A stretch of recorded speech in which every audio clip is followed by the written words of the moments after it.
Back to my channel. I am Upasana Taneja. और ये complex analysis की जो हमने सीरीज स्टार्ट की है उसका सेकंड लेक्चर है। लास्ट लेक्चर में हमने क्या क्या किया था? लास्ट लेक्चर में हमने बहुत बेसिक से हम स्टार्ट कर रहे हैं। तो हमने देखा कॉम्प्लेक्स नंबर क्या होता है, कैसे उसको रिप्रेजेंट करते हैं, है ना। उसकी अलजेब्राइक फॉर्म क्या होती है, कैसे ऐड कर सकते हैं दो कॉम्प्लेक्स नंबर को, सब्ट्रैक्ट कर सकते हैं, ये सारी चीज़ें हमने देखी थी। ठीक है, तो आज का जो लेक्चर है इसमें हमने करना है कि कॉम्प्लेक्स नंबर की पोलर फॉर्म क्या होती है। ये भी एक बेसिक लेक्चर है, बट हम इससे रिलेटेड, पोलर फॉर्म से रिलेटेड बहुत सारे ऐसे क्वेश्चंस भी करेंगे जो CSIR नेट के हैं या फिर हाई लेवल के हैं। तो इस सीरीज में मेरा मोटिव है कि बेसिक से स्टार्ट करते हुए हाई लेवल तक हम जाएं और जितना ज़्यादा हो सके कोशिश करें कि उसके उस टाइप के एग्जाम्पल्स को या और शॉर्ट ट्रिक्स को करने का भी ट्राई करें। ठीक है, सो इस लेक्चर में हम polar form, quadrant formula, argument of a complex number और उसको निकालने की शॉर्ट ट्रिक क्या होती है ना, क्वाड्रेंट फॉर्मूला क्या होता है, आर्ग्यूमेंट कैसे निकालते हैं, अगर किसी नंबर की पोलर फॉर्म निकालनी हो। इसका क्वेश्चन नेट में भी बहुत बार आ चुका है, मैं आपको वो वाले क्वेश्चन भी कराऊंगी जो नेट में आ चुके हैं। ठीक है, और कुछ रिजल्ट्स क्या है ना, जैसे कि पोलर फॉर्म है अगर, तो उनको पोलर फॉर्म को हम ऐड कैसे करते हैं, सब्ट्रैक्ट कैसे करते हैं, उसका मॉड कैसे लेते हैं, additive inverse, multiplicative inverse complex number का, है ना, कॉन्जुगेट। तो इस टाइप की सारी चीज़ें भी हम इस लेक्चर में डिस्कस करेंगे। तो जितना हो पाएगा हम इस लेक्चर में करेंगे, उसके बाद हम लेक्चर के पार्ट 3 पे आएंगे और उसमें करेंगे। ठीक है, सो अब हम स्टार्ट करते हैं सबसे पहले polar form of a complex number. इससे पहले अगर आपने चैनल को सब्सक्राइब नहीं किया है तो प्लीज़ चैनल को सब्सक्राइब कर लीजिए, और अगर आपको अच्छा लगे तो प्लीज़ वीडियो को शेयर जरूर कीजिए और लाइक बटन जरूर प्रेस कीजिए। Okay, so let's continue our topic, polar form of a complex number. Polar form of a complex number, तो हमने लास्ट लेक्चर में क्या किया था, देखिए कि अगर हमारे पास कोई एक कॉम्प्लेक्स नंबर है z is equal to x plus iota y, okay, और इस कॉम्प्लेक्स नंबर को हम कोऑर्डिनेट्स की फॉर्म में ऐसे लिख सकते हैं, और इस पॉइंट को, इस नंबर को, इस पॉइंट को हम क्या कर सकते हैं, एक प्लेन में भी रिप्रेजेंट कर सकते हैं, है ना। सो ये अगर कोई पॉइंट z था एक्स वाई, जिसको हमने प्लेन में रिप्रेजेंट ऐसे कर दिया, ये किया था हमने, यहाँ पे ये क्या है, y है and this is x। Okay, इतना हम कर चुके हैं, और इस प्लेन को हम क्या बोलते हैं, कॉम्प्लेक्स प्लेन या आर्गन प्लेन। ओके, अब हम आते हैं किस पे, पोलर फॉर्म पे। पोलर फॉर्म या फिर ट्रिग्नोमेट्रिकल फॉर्म कौन सी होती है, ये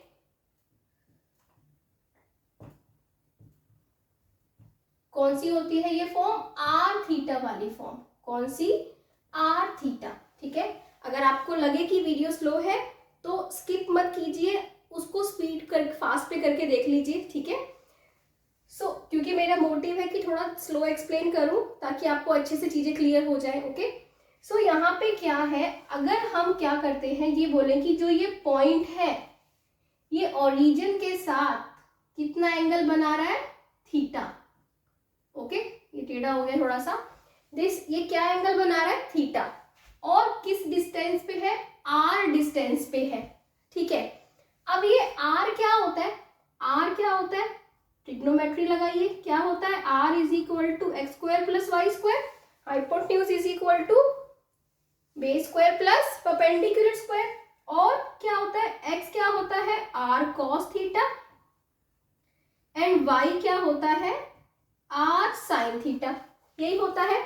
ठीक है, और यहाँ पे थीटा क्या था, थीटा था tan inverse y by x, क्योंकि जब आप डिवाइड करेंगे y बाय x को तो आपके पास क्या आ जाएगा, है ना, डिवाइड कीजिए, this is 1, this is 2, divide 1 by 2, 1 by 2, 2 by 1।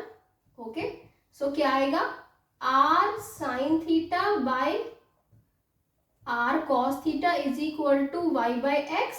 Okay, this is tan theta is equal to Y by X और theta is equal to tan inverse Y by X. Okay, और r हुआ under root of x square plus Y square. Okay, ठीक है।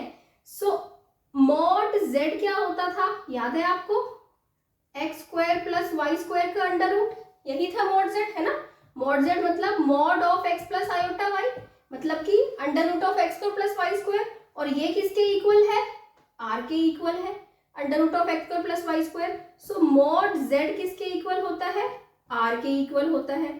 तो इसका मतलब हमें ये पता चल गया r क्या है, हमने लिंक कर दिया दोनों फॉर्म्स को, है ना। मॉड z क्या है, r क्या है, थीटा क्या है। अब हमारा जो कॉम्प्लेक्स नंबर था z is equal to x plus iota y can be written as r cos theta plus iota r sin theta, है ना। x is r cos theta, y is r sin theta, r cos theta plus iota sin theta, and this can be written as r e raised to power iota theta. This is called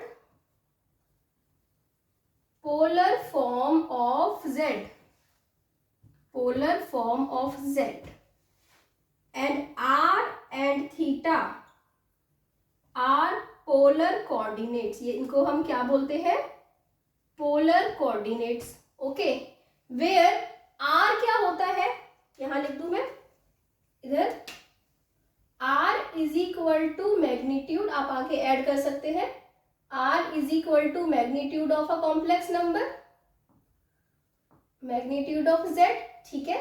और theta क्या होता है, theta को हम बोलते हैं argument. Argument बहुत बड़ा टॉपिक है जिसको हम अभी डिटेल में भी डिस्कस करने वाले हैं। आर्ग्यूमेंट निकालना या किसी, अगर आपको कॉम्प्लेक्स नंबर कोई दे रखा है उसको पोलर फॉर्म में कन्वर्ट करना, ये बहुत ही इंपॉर्टेंट टॉपिक्स है और इनमें नेट में भी क्वेश्चंस आते हैं, तो हम वो क्वेश्चंस भी डिस्कस करेंगे। Argument of a complex number, argument of z। Okay, so हमें ये पता चल गया कि r क्या है, थीटा क्या है। अच्छा, थीटा को आप और क्या बोलते हैं, पोलर रेडियस भी बोलते हैं। ओके, पोलर रेडियस भी बोलते हैं, मैग्नीट्यूड भी। और थीटा क्या होता, सॉरी, r क्या होता है, पोलर रेडियस या फिर मैग्नीट्यूड, और थीटा क्या होता है, आर्ग्यूमेंट या फिर एम्पलीट्यूड भी बोलते हैं इसको, ठीक है। सो ये आई होप आपको क्लियर हो गई कि पोलर फॉर्म क्या होती है। पोलर फॉर्म है z is equal to r e raise to power iota theta, ठीक है। So this is polar form, या तो ऐसे लिख लीजिए r cos theta plus iota sine theta, या फिर ये लिख लीजिए, ठीक है। अब हम आते हैं कुछ दो तीन रिजल्ट्स पे, ठीक है। सो अब जैसे हमने पहले अपने लास्ट वीडियो में कॉम्प्लेक्स नंबर पे ऑपरेशंस देखे थे कि हम कॉम्प्लेक्स नंबर्स को ऐड कैसे करते हैं, है ना। सेम ऐसे ही आपने पोलर फॉर्म में एडिशन देखनी है, क्योंकि जब आपके पास पोलर फॉर्म में क्वेश्चन आता है तो आपको डायरेक्ट रिजल्ट्स अगर मालूम है तो क्वेश्चंस आपके लिए बहुत सिंपल हो जाएंगे। तो ये बेसिक से स्टार्ट करते हुए इसलिए देखिए, सपोज कीजिए आपके पास कोई दो कॉम्प्लेक्स नंबर है, z1 z2 क्या है, कॉम्प्लेक्स नंबर है, ठीक है।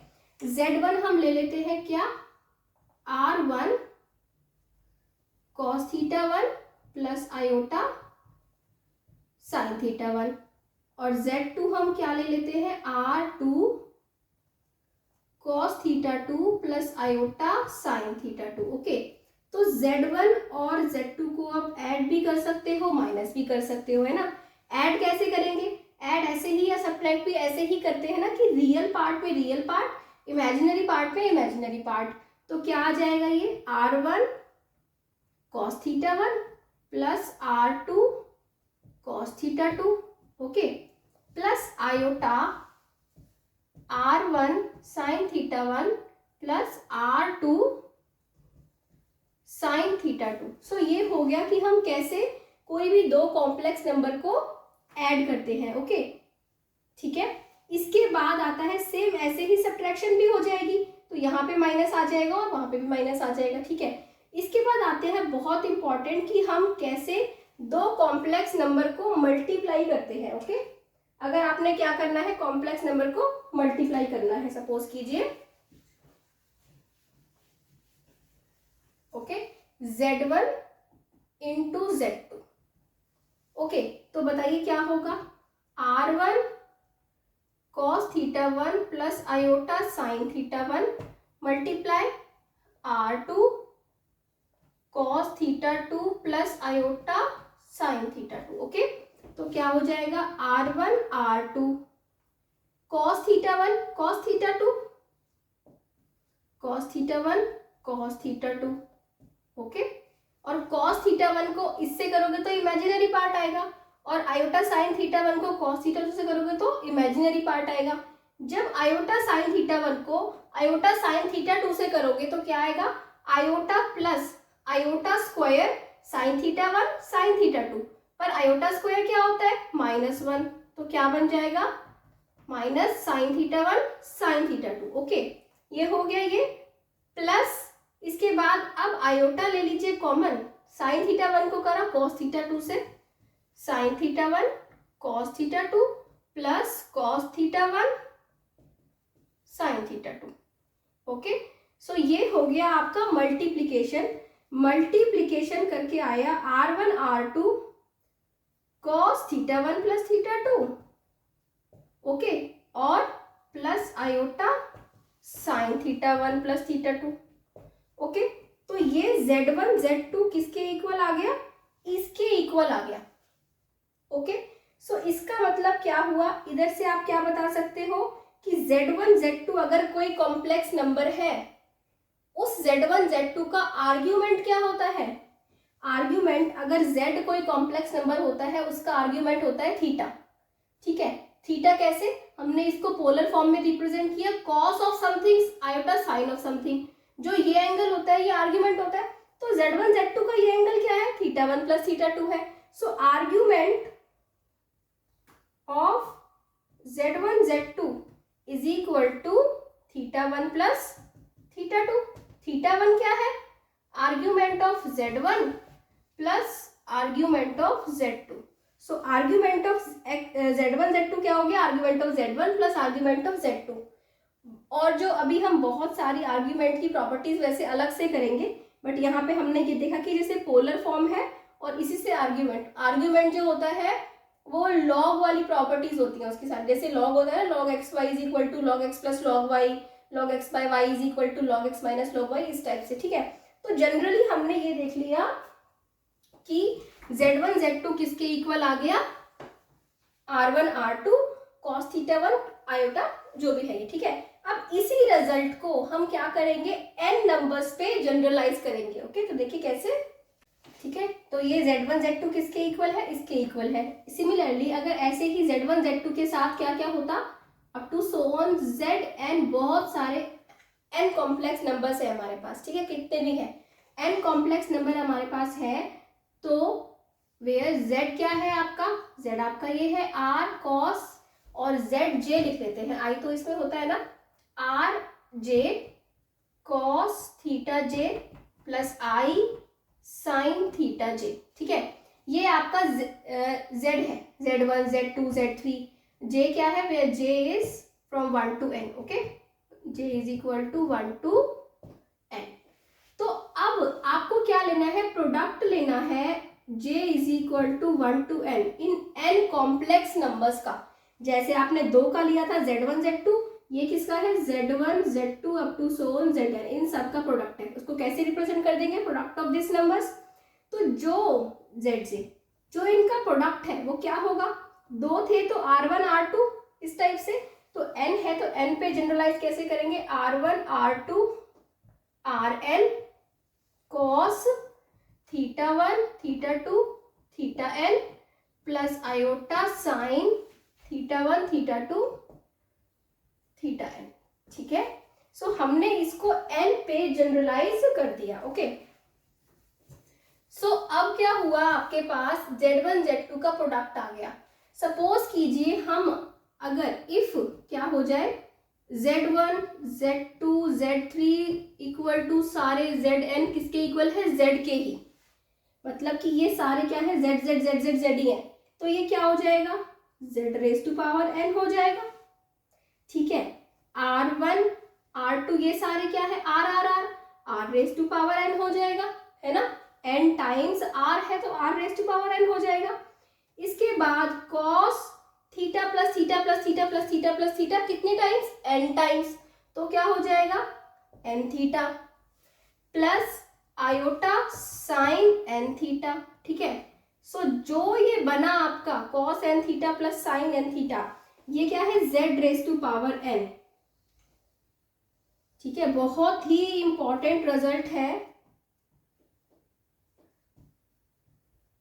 इसको हम क्या बोलते हैं, डी मोवरिज थ्योरम बोलते हैं। ये क्या थ्योरम होती है कि अगर आपके पास एक कॉम्प्लेक्स नंबर है, उसकी nth पावर आप कर रहे हो, तो वो क्या होता है, cos पे जब पावर n लगती है तो क्या हो जाता है, cos n theta plus iota sine n theta. कैसे हुआ ये आपने देखा, हमने प्रोडक्ट ही किया है, ये क्या हो गया, cos n theta plus sine n theta. ठीक है, सो जो ये थ्योरम है, इसके हम रिजल्ट्स आगे करेंगे। अभी मैं क्योंकि रिजल्ट्स ये वाले कर रही हूँ कि कैसे कैसे ये करना है। फिर इसके जो एग्जाम्पल्स हैं कि जैसे कि सपोज कीजिए कोई भी एक कॉम्प्लेक्स नंबर है, उसकी पावर 500, इस टाइप से ये कैसे सॉल्व करते हैं। ठीक है, यही तो हुआ, कोई भी एक कॉम्प्लेक्स नंबर, कोई भी उसकी पावर, उसको आपने सॉल्व करना है। तो इस टाइप के क्वेश्चन, इस टाइप के एग्जाम्पल्स हम डिस्कस करेंगे, पोलर फॉर्म।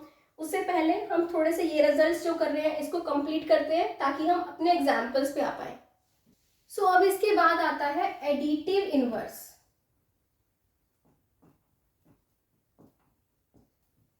ओके, अगर हमें किसी कॉम्प्लेक्स नंबर का, अगर आपका कॉम्प्लेक्स नंबर क्या है, z है, उसका एडिटिव इनवर्स निकालना है, z इनवर्स। z क्या है आपके पास, r cos theta plus iota sine theta.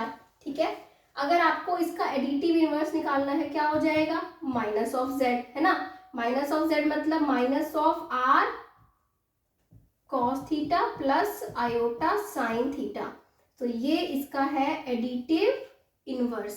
ठीक है, मल्टीप्लिकेटिव इनवर्स, अगर हम आते हैं किस पे, मल्टीप्लिकेटिव इनवर्स।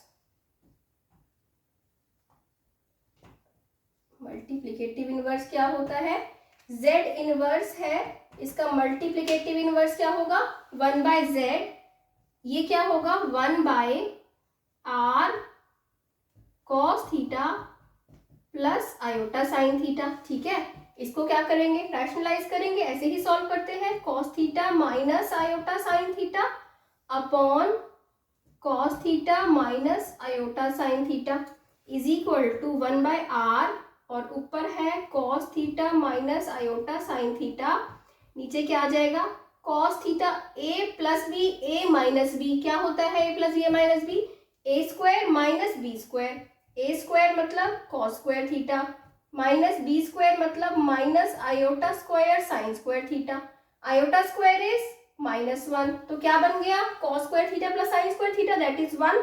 सो मल्टीप्लिकेटिव इनवर्स क्या होता है, 1/r cos theta minus iota sine theta. ठीक है, सो ये हुआ एडिटिव इनवर्स, मल्टीप्लिकेटिव इनवर्स। अब आइए किस पे, मॉड्यूलस क्या होता है, ये मैं वैसे आपको बता ही चुकी हूँ, यहाँ पे देख लीजिए। ठीक है, यहाँ लिख दे, modulus of a complex number, mod z is equal to mod of r cos theta plus i sine theta. ठीक है, iota sine theta is equal to क्या हो जाएगा, under root of r square cos square theta plus r square sine square theta. Okay, is equal to r ही तो आ जाएगा, क्योंकि r square common, cos square theta plus sine square theta 1, और ये क्या आ जाएगा r। ठीक है, इसके बाद conjugate of a complex number, ये भी हम कर चुके हैं। कॉन्जुगेट पोलर फॉर्म का क्या होगा, अगर z क्या है, r cos theta plus iota sine theta है, तो z बार क्या हो जाएगा, r cos theta minus iota r sign theta. ठीक है, सो अब हमें ये ऑपरेशंस पता चल गए, additive inverse, multiplicative inverse, conjugate और मॉड्यूलस। इसके बाद आपका एक है डिवीजन, कि अगर दो कॉम्प्लेक्स नंबर्स को आप डिवाइड करो, क्या निकालो, z1/z2। ठीक है, क्या करना पड़ेगा, रैशनलाइज करना पड़ेगा, रैशनलाइज करके वही फॉर्मूले लगाने हैं, कौन से वाले, sine theta 1 plus theta 2 cos theta 1 plus theta 2, है ना। तो आप, ये आपका होमवर्क है, होमवर्क में करके मुझे बताइए आपसे हुआ या नहीं तो मैं इसके लिए वीडियो बना दूंगी, ठीक है। इसके बाद हम आते हैं कुछ और थोड़े से रिजल्ट्स पे। देखो अब ये बहुत इंपॉर्टेंट रिजल्ट्स हैं, और ये रिजल्ट्स अगर आपको मालूम है तो आप मल्टीपल चॉइस क्वेश्चन जो कॉम्पिटिटिव एग्जाम्स में आते हैं बहुत इजीली आपसे सॉल्व हो सकते हैं, और ये मैं आपको लिंक करके भी दिखाऊंगी कि ये जो रिजल्ट्स है कितना यूज होते हैं, ठीक है। बट आज जो है हम ये रिजल्ट देखेंगे और समझेंगे कि ये रिजल्ट कैसे कैसे है। देखिए आपको पता है z क्या है, r cos theta plus iota sine theta, है ना, या फिर r अलग अलग लिख लो, या फिर z बार क्या है, r cos theta minus iota sine theta, ये पता है ना हमें। और मॉड z क्या होता है, मॉड z होता है क्या, is equal to r under root of x square plus Y square, ऐसे भी लिखते हैं, है ना, r cos square theta plus sine square theta. और ये किसके इक्वल भी होता है, z बार के, कि जब आप इन दोनों को मल्टीप्लाई करते हो तो आपके पास क्या आ जाता है, मॉड z स्क्वायर आ जाता है ना, मॉड z स्क्वायर आएगा आपके पास। मॉड z स्क्वायर मतलब रूट नहीं आएगा, x square plus Y square, या फिर ये कह लो कि आर स्क्वायर, ठीक है। R square is equal to mod z square is equal to z bar, okay. एक ये रिजल्ट है बहुत इंपॉर्टेंट, देखिए ये क्या है, z raise to power n। अभी मैंने आपको z raise to power n तो बताया ही था, क्या होता है, r की power n cos n theta plus iota sine n theta, de Moivre's theorem थी, हमने करी थी कि देखा था ना कैसे प्रोडक्ट करते हैं। तो ये z raise to power n है, तो इसका मॉड लो, जो ये निकल के आए उसका मॉड लो, या फिर मॉड लेने के बाद जो रिजल्ट आए उसकी पावर n कर दो, बात एक ही है। मॉड निकालना अगर सिंपल हो रहा है, मॉड z क्या होता है, r होता है, r निकालना आपके लिए बहुत सिंपल है ना, उसके बाद पावर n कर दो, फिर आपको इतना सॉल्व नहीं करना पड़ेगा मॉड लेके। बहुत बार हमें मॉड लेके क्वेश्चन बहुत इजीली सॉल्व हो जाता है ना, लास्ट लेक्चर में हमने ऐसा देखा था मॉड वाला एग्जाम्पल। अगर r 1 है तो ये क्या हो जाएगा, यही है, ठीक है, ये तो सिंपल रिजल्ट है, z bar is equal to mod z square. अगर आप एक बार कॉन्जुगेट ले लोगे फिर दोबारा से इसका लोगे तो क्या आएगा, प्लस वाला, वही z आ जाएगा, ठीक है, ये वही रिजल्ट है। अब ये क्या है, ये कह रहा है कि अगर z बार z के इक्वल है, z बार अगर ये दोनों इक्वल नंबर्स आ रहे हैं, इसका मतलब क्या हुआ, अगर z बार के इक्वल है मतलब कॉन्जुगेट वाला भी इक्वल आ रहा है, इसका मतलब उसमें इमेजिनरी पार्ट होगा ही नहीं, तभी तो इक्वल आया, नहीं तो इक्वल आ ही नहीं सकता क्योंकि ये पॉजिटिव है नेगेटिव है। इसका मतलब अगर ये दोनों पार्ट हो ही ना इमेजिनरी वाले तभी इक्वल आएगा। इसका मतलब z प्योरली रियल नंबर होता है अगर ऐसा हो, z बार z के इक्वल हो। अब z bar equal to z को और क्या लिख सकते हो, ये भी तो लिख सकते हो, z minus z bar equal to 0। तो इसी रिजल्ट को घुमा के यहाँ लिख दिया कि z माइनस z बार अगर 0 है तो z is purely real number. पर अगर z प्लस z बार 0 है, इन दोनों को ऐड कर रहे हैं तो 0 आ रहा है, ठीक है, इसका मतलब क्या होगा, z is a purely imaginary number.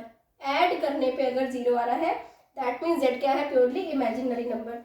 इनको आप अपनी बुक में क्वेश्चंस उठाइए, है ना, जो भी आपके पास बुक है, और थोड़ा थोड़ा सॉल्व करने की कोशिश कीजिए, कैसे आ रहे हैं, डाउट पूछिए कमेंट सेक्शन में अगर आपको कुछ समझ नहीं आया यहाँ पे तो। और आज के लेक्चर में इतना ही, इसके बाद कल के लेक्चर में मीन्स नेक्स्ट लेक्चर में जब भी हम करेंगे तो हम एक बार पहले आर्ग्यू, क्योंकि आज हमने पोलर फॉर्म को तो डिटेल में कर लिया पर आर्ग्यूमेंट को डिटेल में नहीं किया अभी। आर्ग्यूमेंट को भी बहुत अच्छा टॉपिक है, उसको थोड़ा डिटेल में करेंगे, ठीक है। आर्ग्यूमेंट करने से पहले मैं आपको एक बार क्वाड्रेंट्स वाला फॉर्मूला बताऊंगी, ठीक है, कि क्या है क्वाड्रेंट्स वाला फॉर्मूला, वो हम नेक्स्ट लेक्चर में करेंगे क्योंकि वीडियो बहुत बड़ी हो जाती है तो एडिटिंग में बहुत प्रॉब्लम होती है, ठीक है। इसलिए इस लेक्चर में इतना ही। नेक्स्ट लेक्चर में क्वाड्रेंट वाला फॉर्मूला और आर्ग्यूमेंट करके फिर हम बहुत सारे इंपॉर्टेंट क्वेश्चंस करने वाले हैं इनसे रिलेटेड। ये बहुत बेसिक चल रहा है, आप बहुत पहले से ये पढ़ते हुए आ रहे हो, बट बेस बनाना जरूरी है, बार बार मैं यही बात बोल रही हूँ। अगर आपको आता है ये सब कुछ तो एक बार वीडियो को स्पीड को फास्ट करके देख लीजिए, क्योंकि कई बार बीच बीच में बहुत ऐसी वाली चीज़ें आ जाती हैं बेसिक जो आपके कॉन्सेप्ट क्लियर करेंगी, ठीक है। अगर आपको अच्छा लगा हो तो प्लीज़ सब्सक्राइब जरूर करना चैनल को, और अगर आप शेयर कर सकते हो वीडियो को अपने फ्रेंड्स के साथ तो I will be thankful. Thank you so much for watching and keep watching.